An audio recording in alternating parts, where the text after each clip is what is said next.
বদনে মামা বাণী পড়ি Ganga সলিলে. The 10th chapter of the Gita. The chapter deals with the universe as a glory of the divine. Vibhuti Yoga, it is called in Sanskrit. In these 34 verses, we have seen Sri Krishna enumerating items of divine glory selected out of the infinite varieties that are there. Some prominent items we have chosen, beginning with the self in the heart of man. I am present in all beings as their self. Ahamatma Gudakesha. And in the 34th verse, he spoke of some of the most beautiful graces of women, the feminine graces. Kirti Shri Vakcha Narinam Smritir Metha Dhritis Kshama. These are all my attributes found expressed in women. Good fame, prosperity, good speech, memory, intelligence, forbearance. These are the various qualities that are ornaments for any woman. And I am these. Like God himself saying, I am present in the world, in man, in woman, in nature. And I said last Sunday, some of the finest poetry of the world, English, German and other languages, expresses this presence of the divine in nature. The pulse of nature is the pulse of the divine. That is the poetic vision. And here it is philosophy and spiritual experience. India has always upheld that the divine pervades the whole universe. The world is divine in essence. Therefore, in this chapter, Krishna is describing this universal manifestation of the divine. The divine is not only transcendent but also immanent. That is the main theme of this and the next chapter, 11th chapter. So verse 34 we studied, we take to verse 35. It says, Brihat Sama Tatha Samnam Gayatri Chandasamaham Masanam Magashishoham Ratunam Kusumagaraha. Among the Samaganas, songs of the Samaveda, I am the Brihat Sama, one of the items of the Samaveda. Brihat Sama is a Tatha Samnam, and among all the meters, Vedic meters, poetic meters, I am Gayatri. Gayatri Chandasamaham. Gayatri is a very oft occurring meter in the Vedas. Om Tat Savitur Varenyam Bhargo Devasya Dhimahi Dhiyo Yo Na Prachodayat. These 3-line kind of poetry is what is called Gayatri in the Chandas. Chandas means this kind of expression of poetry. Various forms of Chandas there are in Sanskrit as well as in English, in all the languages. This is one such, not very current today. In the Vedic literature you get it. Gayatri. Masanam Magashishoham. Among the months I am Magashisha, something like December, January. that is called Margashirsha, about the middle of December to middle of January. It is also called Agrahayana, and therefore it is that during the period of the Mahabharata, the year was started from Margashirsha, Agrahayana, the beginning of the year. That was the condition at that time. Now we change it to other months. Of course, we also begin our year Western calculation in January. January is partly Margashirsha. Up to 12th of January it is Margashirsha. Then it changes to Makara Sankranti and other months. So Masanam Margashirshoham, Margashirsha, very sacred month even today in India. Ratuvinam Kusumakaraha, among the seasons, and spring. The language used here is that season when flowers sprout in nature. Kusumakaraha. Kusuma is flower. After the death of nature in winter, in spring the whole nature bursts out in beauty and charm. That's why the spring is always highly appreciated in poetry. So I am that spring among all the seasons. Kusumakaraha. Vasanta, they call it in Sanskrit. Vasanta Rutu. Rutu is the word for the particular season. Then, Dyutam Chalayatamusmi. Very interesting. Among those who deceive, I am that Dyutam, that kind of play of gambling. You have in Mahabharata gambling by Shaganis, cheating in gambling. And so, I am the gambling of the gambler, the deceitfulness of the gambler. That also says. Many people, especially those who have monotheistic attitude, they can appreciate this thing. Their God is separate from the universe. But in India, God is not separate from the universe. From God, the universe has come. Therefore, nothing supernatural in Indian thought. Therefore, whatever happens here is an expression of the divine. As I repeatedly gave the example of the sun, solar energy is condensed into all the things of this earth. Good, bad, indifferent, everything is solar energy. The dirt here also is solar energy. And therefore, a unifying philosophy will have to accept not only the good but also the bad as expression of the same reality. So from that point of view, Dyutam Chalayatamasmi. Then Tejasvinamaham. Those who are brilliant and that brilliance in them. Tejasvinam aham. Jayosmi, I am victory of the victorious. Vivasayavatmi, I am that determined attitude among those who have that attitude. Jayosmi, Vivasayavatmi. Sattvam, Sattvamatam aham. Among those who are calm and steady, the sattvic type, I am that sattva. Sattva is the calmness, the balanced attitude. That's called sattva. Rajas, tamas, sattva. Inertia, tremendous energy and balanced state of mind. Energy is there, but in balance. That's called sattva. Sattvam, sattvatam aham. Vrishninam Vasudevosmi. Now comes, among the Vrishnis, the Yadavas, I am Krishna or Vasudeva. There is only, he is identifying there. He himself is the universal divine. Now he says, among the Yadavas, I am that Krishna. Vrishninam Vasudevosmi. Vasudeva is son of Vasudeva. That is Krishna's father. So Vasudeva becomes Krishna. Pandavanam Dhananjaya. Among the Pandavas, I am Arjuna. He says, Arjuna is in front of him. Muninamapyaham Vyasaha.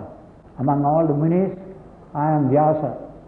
that brilliant mind who has contributed so much for the culture of India, for the intellect of India. That is Vyasa out of the Mahabharata and many Puranas also.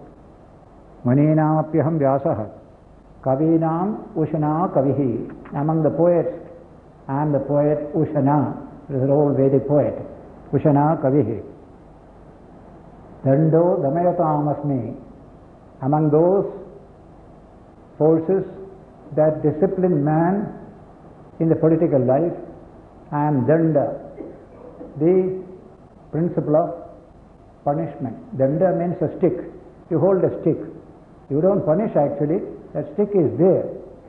That itself makes for orderliness in society. So, this is the concept of political authority or power. Just like the mace in the British Parliament. That mace is the authority of the Parliament. It doesn't actually break the head of anybody, but the very principle of authority that makes for even course of life, and whenever things go wrong, the force acts. That's called a state, a political state, with the power to enforce law and order on society. So, Dando Damayatam Asmi.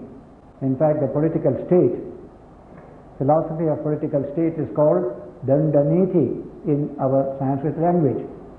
The science of Danda. Danda means punishment, a big stick to punish, that's all. Only the stick is there. Because of that, people go in the right way.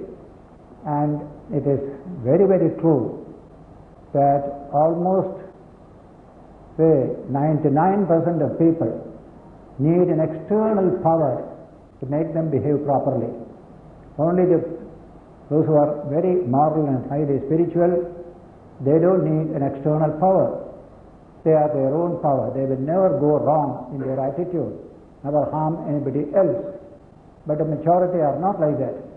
If there is no law and order, each will be trying to exploit the other. Therefore, we need a state. We need law, regulation, etc. What Schopenhauer said, the German philosopher, is so true in actual life.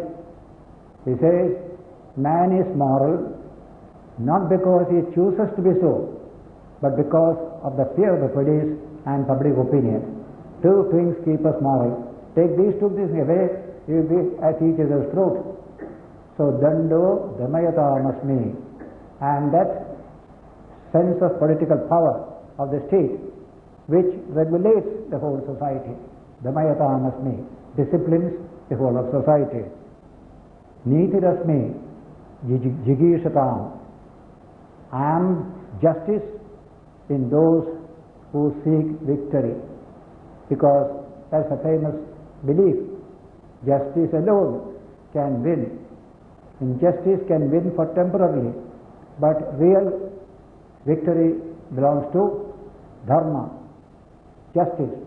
So here it is said, Niti Rasmi Jigishitam. Those who obtain victory, they do so because they follow dharma, righteousness.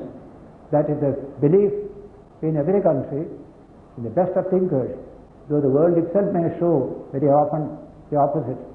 The unjust sometimes win, but we must take a long-range view.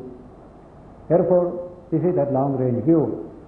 Yato dharmas tato jayaha. Wherever there is dharma, there is victory.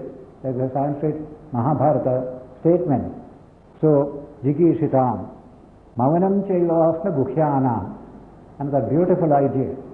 Among all mysterious things, among all mysteries and silence, he says, Mavanam chaivasmi gukhyanam. The ultimate reality is described in the Upanishads as silence. When you speak, you bring down reality, catch it in terms and formulas, but it escapes. Only in silence you can truly express the nature of the ultimate reality. So the greatest mystery is silence. As the Upanishad said, Shantoyam Atma. The Atman is pure silence. A disciple went to a teacher and requested him to teach him the highest reality. The teacher kept quiet. He put the question second time, third time. And then, when he said, I am asking 3 times, you have not replied at all. Why is it so? Then the teacher said, I have been answering your question all the time. You couldn't understand it. The Atman is silence, quietness. That's all. Shantoyam Atma. That is a very beautiful idea in the Upanishads. Whenever you express a thing, you just bring it within the fold of thinking and word, speech. You will restrict reality. So reality goes beyond speech, beyond thought, beyond ideation. It is pure ease, pure being. That's the language used in the Upanishads. And yet we do need language for communication.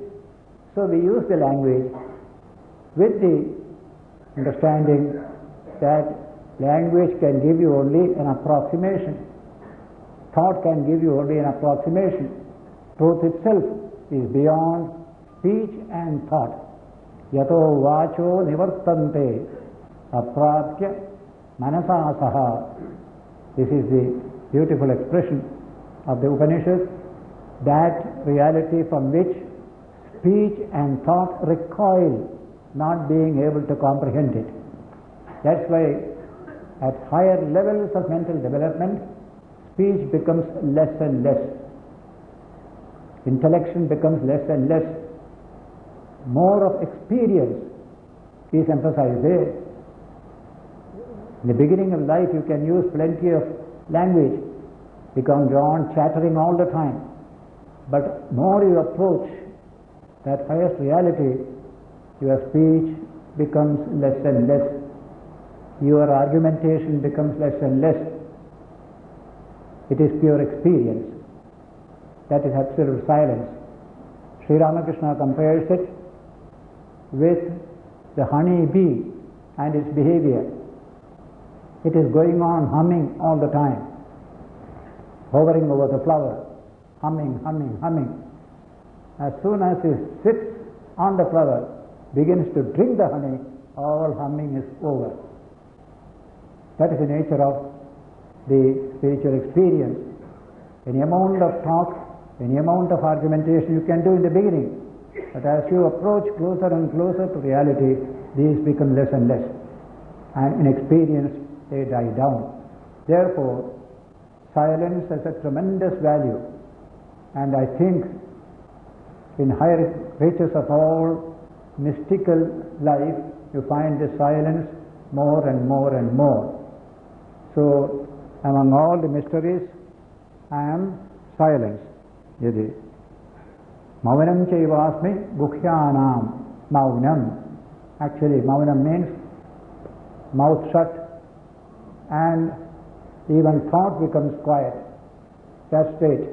There's a beautiful expression in Tennyson, the British poet, that serene state in which we are laid asleep in body and become a living soul. It's a beautiful expression. We are laid asleep in the body and become a living soul, awakened person.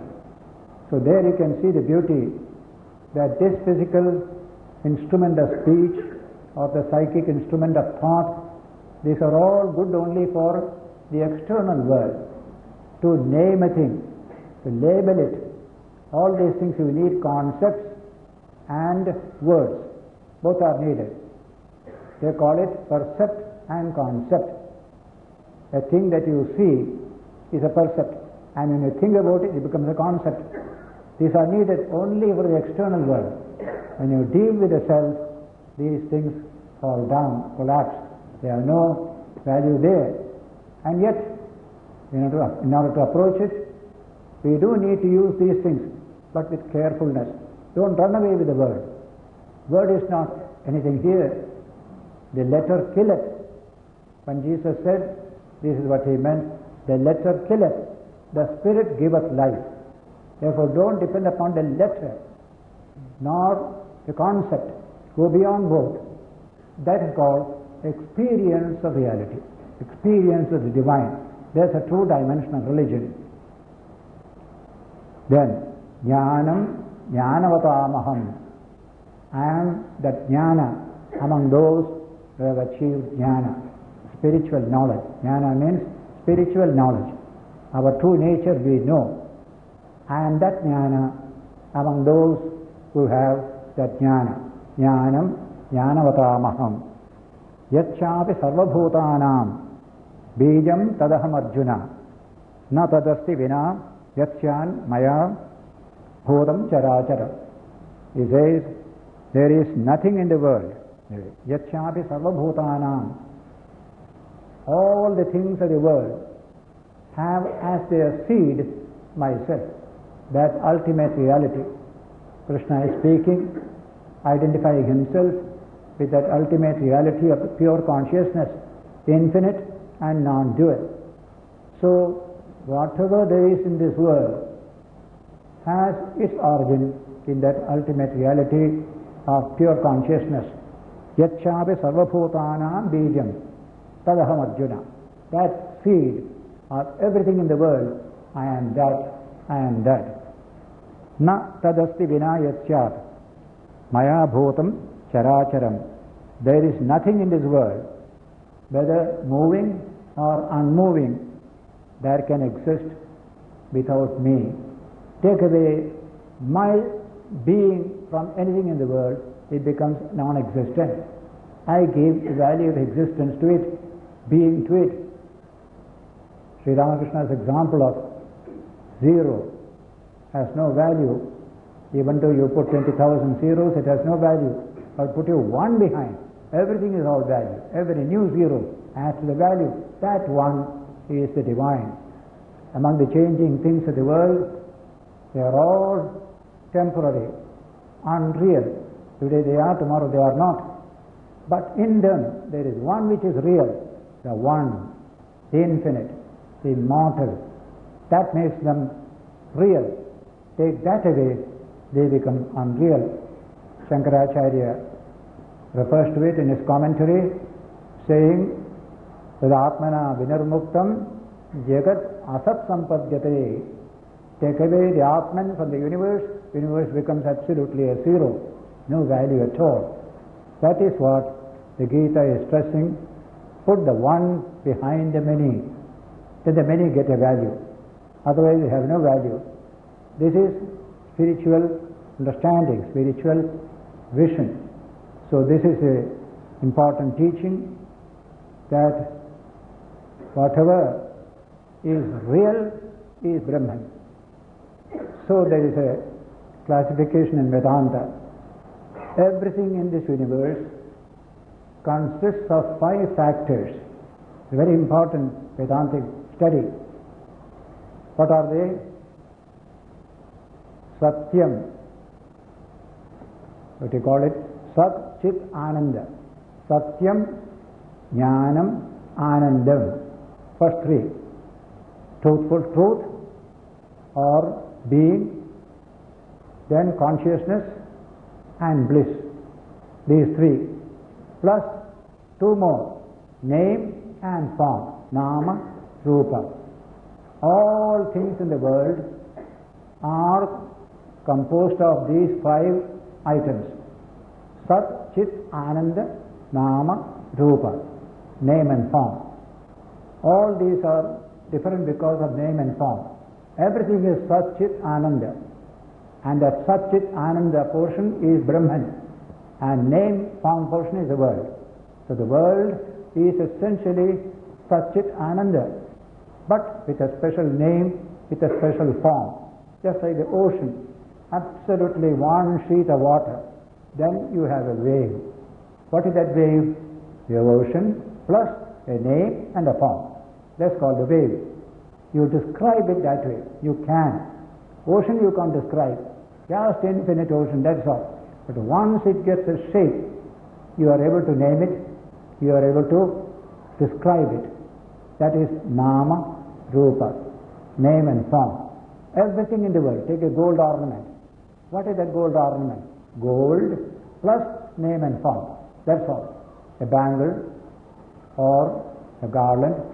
Any name you can give. But actually it is gold plus name and form. So Vedanta said Brahman or Atman plus name and form is this universe. You are one name and form, another person, then nature outside, all sun, moon, stars, these are all name and form.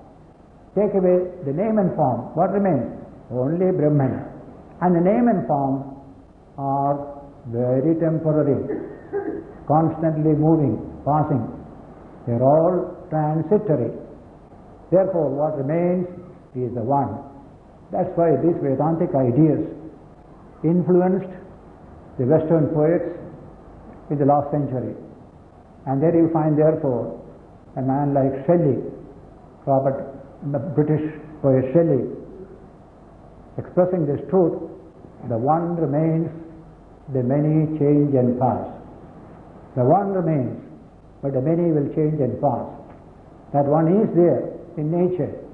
As the language Krishna uses here, if there is nothing in this world without my being in it, that being gives it its sense of being real. Take it away, it becomes absolutely a tissue of non-existence, non-being, or unreal. So this is the teaching. We have to put the one behind the many. That is the first verse of the entire Upanishad literature. Each Upanishad is the first Upanishad, and the first verse there emphasizes this truth: Ishavasyam idam sarvam. Idam sarvam, the entire manifested universe, is nothing but the divine, that infinite pure consciousness. You add a name and a form to be able to understand, describe, communicate as you do. But the truth is, everything is that pure, infinite consciousness from which the universe has come. What modern astrophysics calls the background material which exploded and made for the evolution of this universe, Vedanta calls that infinite, pure consciousness, one and non-dual. That explodes and becomes this universe. Therefore, that consciousness is there in nature, and it is manifest in living beings. It is more manifest in the human being, and man can also discover the truth in himself and in others, that ultimately it is pure consciousness that is behind the universe and within the universe. The idea of within the universe and beyond the universe, that comes a little later here. But in a verse in the Srimad Bhagavatam, an elephant was caught by a crocodile and he was suffering terribly, and he praised the divine, offering a lotus from the pool that was there to him. And so the Lord came and saved that elephant. That is a story in the Bhagavatam. Gajendra Moksha, so well known. I have seen it so beautifully depicted in art in Cambodia and Indonesia. Beautiful Gajendra Moksha being converted into art there. There the elephant praises the divine, and one sloka, one verse in that hymn is very famous, giving this idea: Yasminnidam yataschedam yenedam yaidam swayam yosmat parasmatcha paraha tam prabhadye swayam bhuvam.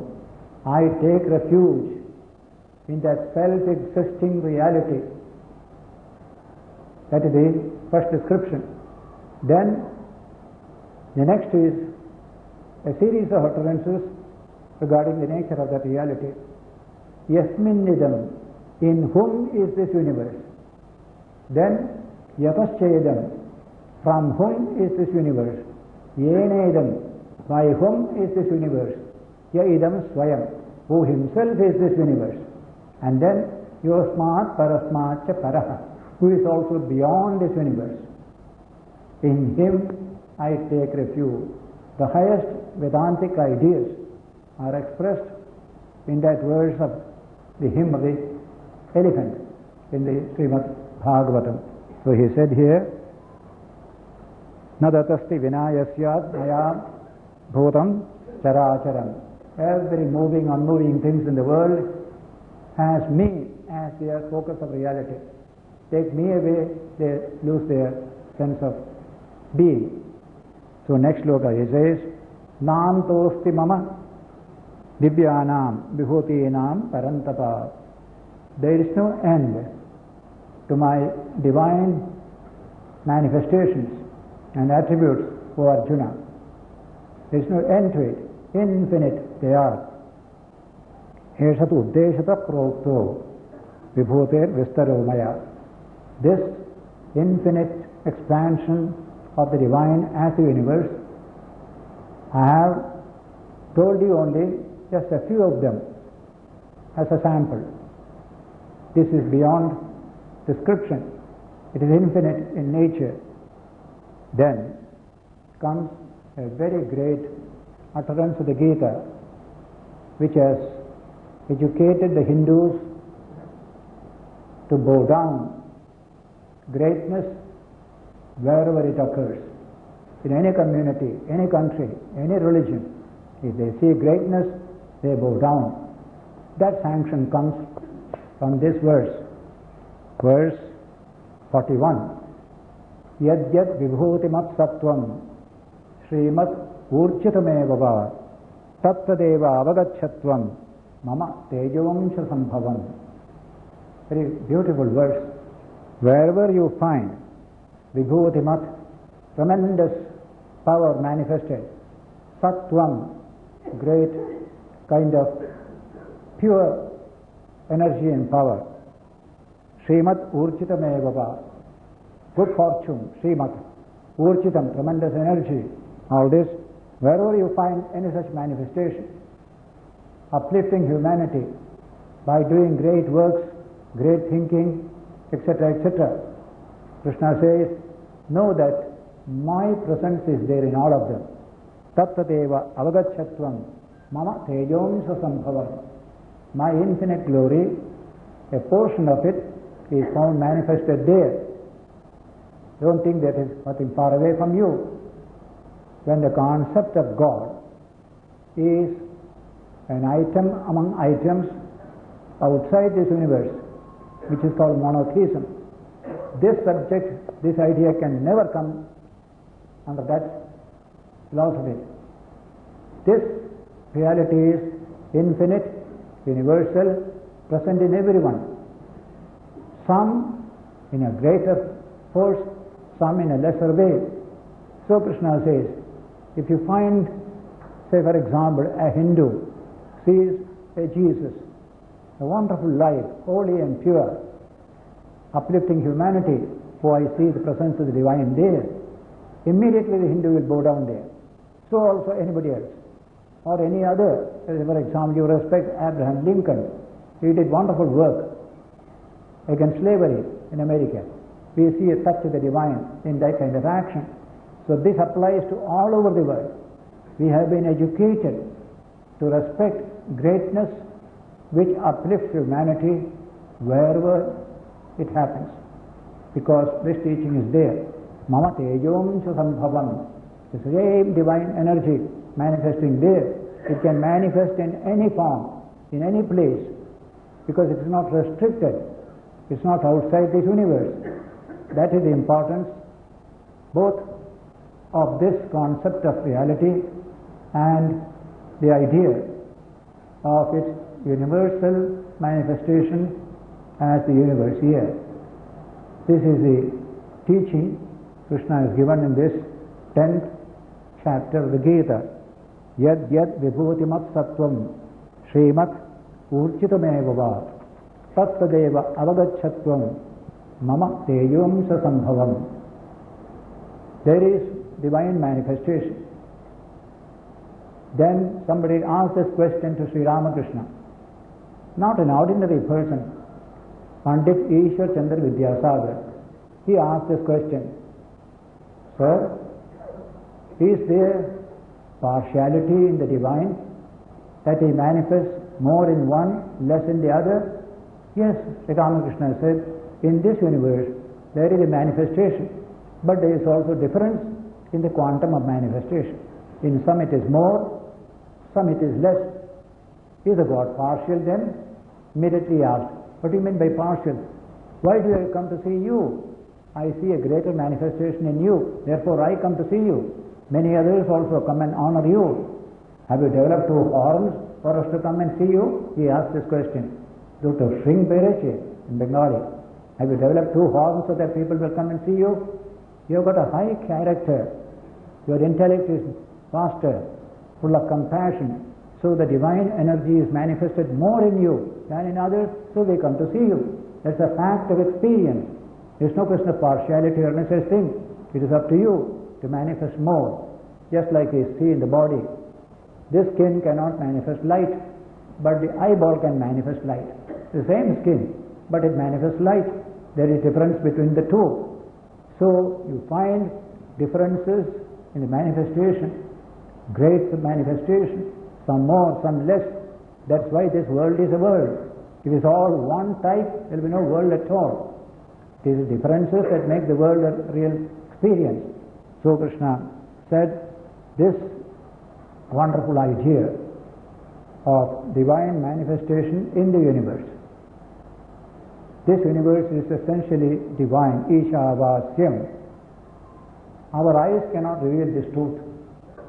But when the mind is pure, it is able to penetrate deep and discover that one behind the many in yourself, and then look out, you find the same one manifested as this universe. When you go to dream, you find so many experiences coming to you. Animals, nature, everything comes from human beings. You come across so many things. What are they? In the dream, we thought they are all separate things coming from here and there. But when you wake up, you understand the truth. Mind itself had become all these things in the dream. There is nothing but a mind in the dream. That unity behind the diversity. This knowledge came to you when you became awakened. Similarly, there is an awakening even beyond this waking state. That is spiritual experience. There you will realize that infinite one behind the multiplicity of the universe. This is the hymn that is sung in the Kathopanishad in one or two beautiful verses when Sir J.C. Bose discovered the unity of the living and the non-living. He was a great physicist. First he was dealing with radio waves. The first one to discover radio waves in his own laboratory in Calcutta. Then he started studying the living plants. Mimosa pudica, that little plant, he studied. It also has experience. Then he turned over to study metals, ordinary metal. He found there also there is sensation in metal, responds to a stimulus this metal has. So he expounded the theory of the unity of all nature, that this kind of response comes not only in the living but also in the non-living. With his own experiments, with his own experimental apparatus which he had designed, he could magnify various little events into 1,000,000 times. Then he went to England.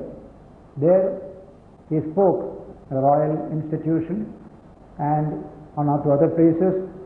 Distinguished scientists were there. They demonstrated. Some were skeptical. Some were very much taken by this wonderful demonstration. All this was described in the Times paper at that time. And Times paper wrote, when we in the West were lost in the multitudinous things of the world, the Eastern sage went beyond and discovered the one behind the many. That's what he said. And Bose's own speech at the end of the demonstration was that when I saw these beautiful events taking place, unifying the living and the non-living, I understood the meaning of the utterance of my great ancestors in the Vedas on the banks of the Ganges when they proclaimed this truth: he who sees the one in the many, to him belongs eternal peace, eternal happiness, unto none else, unto none else. That is quoted from Kathopanishad. That is the idea that is expressed here. We see differences, we are not able to penetrate these differences to see the unity that is there. The whole function of human knowledge is to penetrate the surface and see the one behind the many. The way science does it. Now we are trying to unify the whole of nature in physics through a unifying field theory. All that method is the nature of the human mind. Whenever I see differences, a question mark. Is it true? Is it true they are entirely different? There must be unity behind diversity. Like biology telling us today, there are varieties of human beings, races, types, all are there. But as Homo sapiens, they are one. There's only one group called Homo sapiens. There's only one species. There's no two species called man. Only one species is there. Now this is a discovery of biology. Similarly, in other departments of science, Vedanta took up this, covering the whole of experience, and discovered the unity behind the diversity, and proclaimed this, the way to salvation for man. Break down barriers to neighborliness. We are all essentially one. We may have difference in color, difference in educational status, difference in cultural level, but we are all essentially one. This is the truth about man.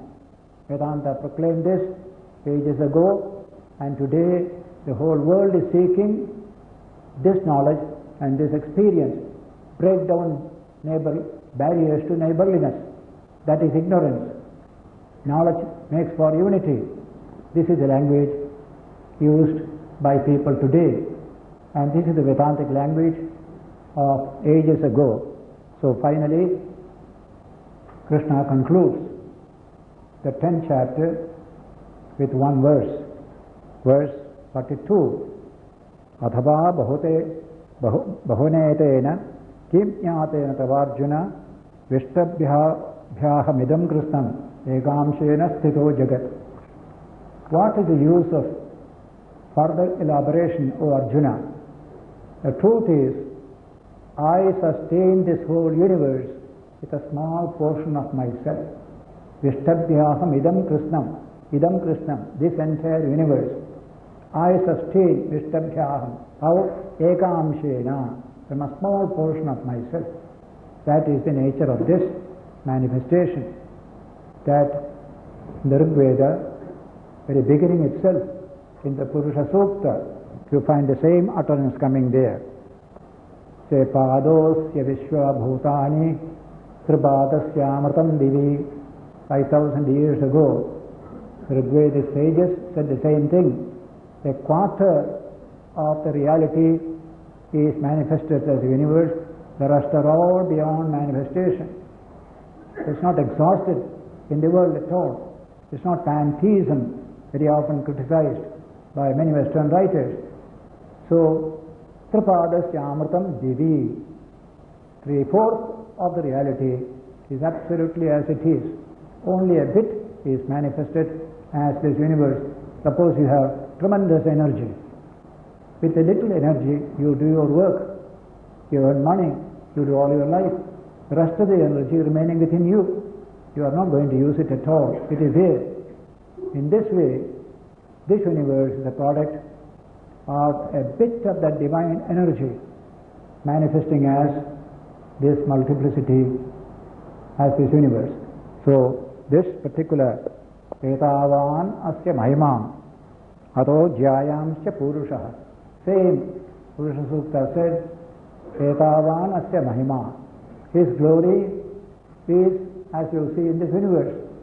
But Ato jyayamsha purusha. The real being is beyond this manifestation. That also comes in the Purusha Sukta. So there is one common feature between modern science and Vedanta, and that is the unity behind this diversity. Every science accepts unity behind this diversity, and every science also accepts eventually all this diversity will go back to that unity. In Vedanta and modern science, these two truths are fully accepted. The world came from the one, will go back to the one. We say that in Vedanta also. The whole world will go back to the one. When the wave appeared and you call it a wave, you gave it a name and a form. Yes, you call it, yes, there is something there. Separate from the ocean you think. But what happens after some time? It goes one with the ocean. It came from the ocean, it goes back to the ocean. The whole universe has come from the one, it will go back to the one. Therefore Krishna says here, Padosya Athava Bahuna Etena Jnatena Tavarjuna. What is the need to know in more detail about this truth? The truth is, Ishtabhyaham idam Krishnam. I sustain this whole universe ekamshena sito jagat. With a portion of myself, the whole universe is manifested. That is the idea. Ramakrishna used to say, there is a magician and there is magic. When you see the magic, you are deluded from whatever is going on there. Just like here on this platform, when Dr. Rama Polderman of Holland gave that magic, he just took a small piece in his hand and then opened it, started beating. From that came a whole quantity of tapes, so much quantity. He threw it at the audience afterwards. Where from does it come? As you look at the magic, you are deluded that from so much has come. But when you look at the magician, you know these are all his show. There is nothing else, and he alone is true. Magic is false, magician is true. That knowledge will come to you, Sri Ramakrishna said. So, Krishna had said that earlier, that this is my Maya. Those who come and take refuge in me, they will overcome this Maya as a language. This delusion, he will overcome. We are separate. Why this war? Why this crime? Why this violence? From a sense of separateness only they come. We are separate from each other. Therefore all this trouble comes. If you are all essentially one, how can trouble come? It can never come. That knowledge has to come. Then only peace will come to the world. Basic knowledge. We are essentially one. Therefore, we can express ourselves in acts and modes of love and service to each other. No hatred can ever come from that experience. This is the verdict of the Upanishads. Here in the last shloka, Krishna therefore says, I manifest myself as this universe, but only a portion of myself. The rest is all absolutely free and pure. All the time it is there. Vishtabhyaham idam Krishnam ekamshena stito jagat. The solar energy manifested as the solar system is only an infinitesimal portion of solar energy. The rest is all still as the sun there. So from all these points of view, we developed the concept of reality, and we never made a separation between the world and God. The infinite one is manifested as this universe. Everything is divine. The spark of the divine is there in everything. In order to realize this truth, we need to train our minds, train our knowledge process. First, by studying external nature, seeing unity there, then turning over to study of man and discovering unity behind the multiplicity of beings in this world.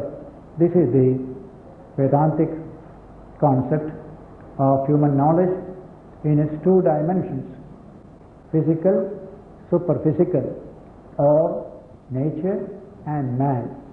One knowledge alone doesn't exhaust the world of knowledge. External nature. You must study man also. Man in depth. In his depth you will find the infinite consciousness manifested in every one of us. At a lower level, we think we are separate, that person is separate. A little higher level, we think we are separate, but also we are one. There is a thread running through all of us. God is described therefore as the Antaryamin, as the sutra behind the garland of pearls. So many pearls strung together making a garland. Every pearl is separate. What makes it one? A thread running through them. That is the divine. One divine thread running through the whole universe. Krishna himself said earlier. And the last statement will be, we are all essentially one infinite Brahman. When the body consciousness goes away, we realize this truth. That is referred to in a famous book of Vedanta, Drishya Viveka, discrimination between the observer and the observed, the seer and the seen. Till now we study the seen. Now science is turning towards the seer, the observer.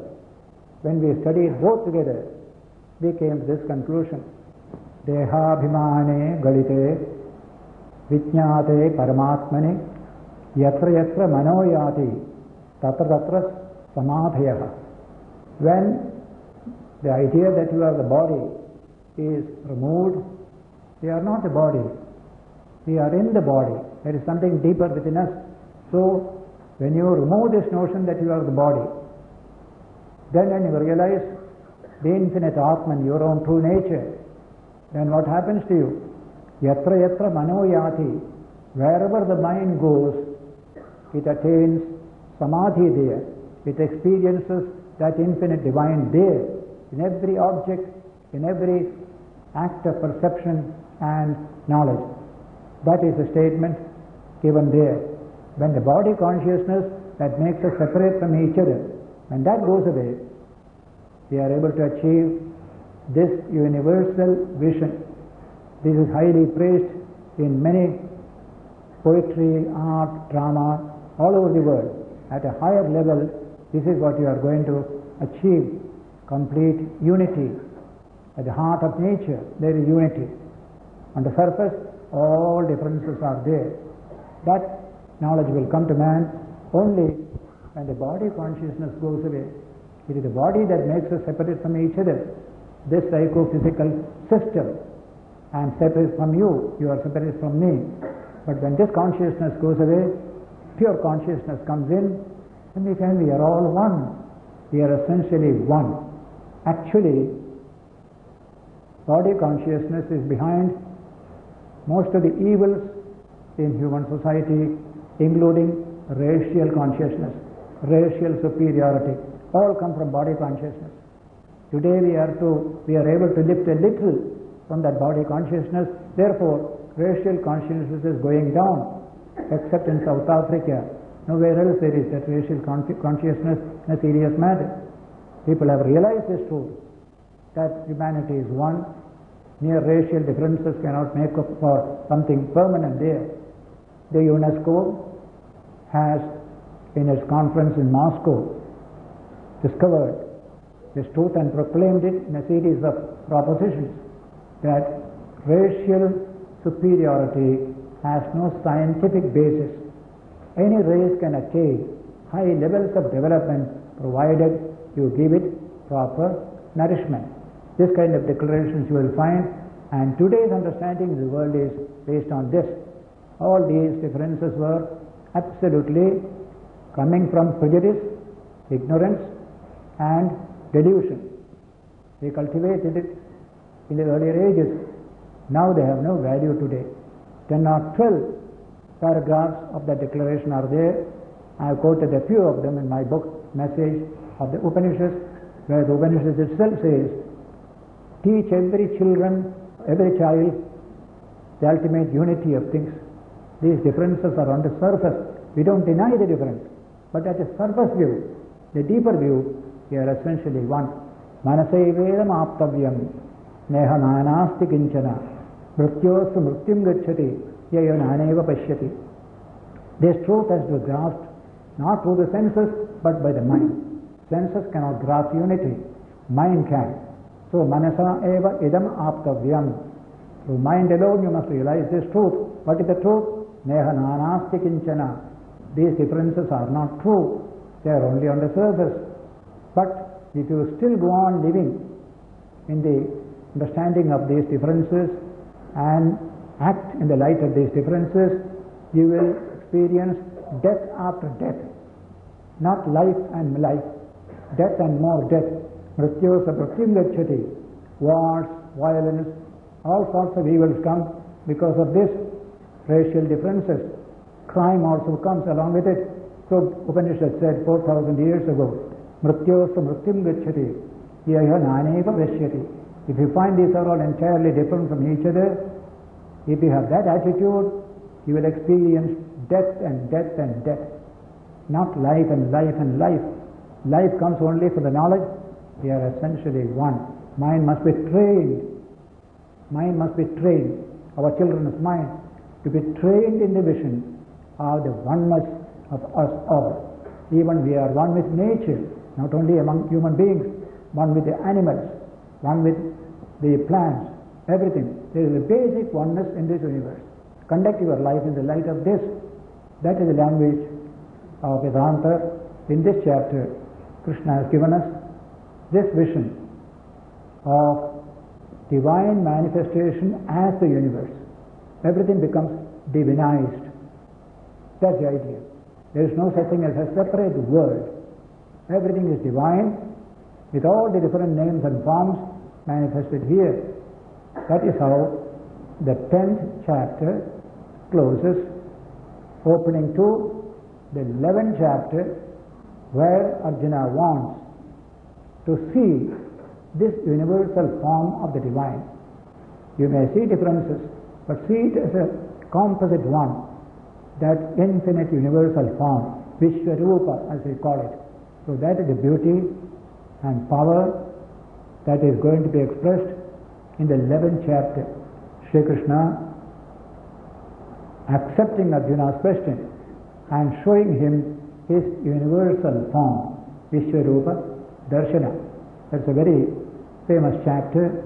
One of the writers on the Symphony of the Gita is a Punjabi gentleman, published by the Bharati Vidya Bhavan. He wanted me to write a foreword. I wrote it 20 years ago. There he writes a Symphony of the Gita. This book and its teachings, if it falls into the hands of a Beethoven, a tremendous artist of Germany, then a tremendous symphony will be produced out of this. And in that symphony, the 11th chapter will be the crescendo. He is writing like that. But there must be a genius like Beethoven to put it into that music of a great symphony. So 11th chapter is the crescendo of the symphony.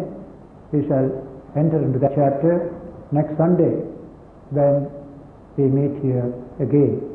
There will be evening service in the temple. All are welcome. I shall be going to Madras tomorrow to address the Radhakrishna centenary, and then I go to Bangalore to address the Bangalore University on request from the Vice Chancellor. 1 or 2 lectures in Madras public as well as Bangalore public. Come back here on Saturday evening to be with you on Sunday, again leaving on Monday to Calcutta. But I announce it next Sunday. So we shall spend a minute in silence and then disperse.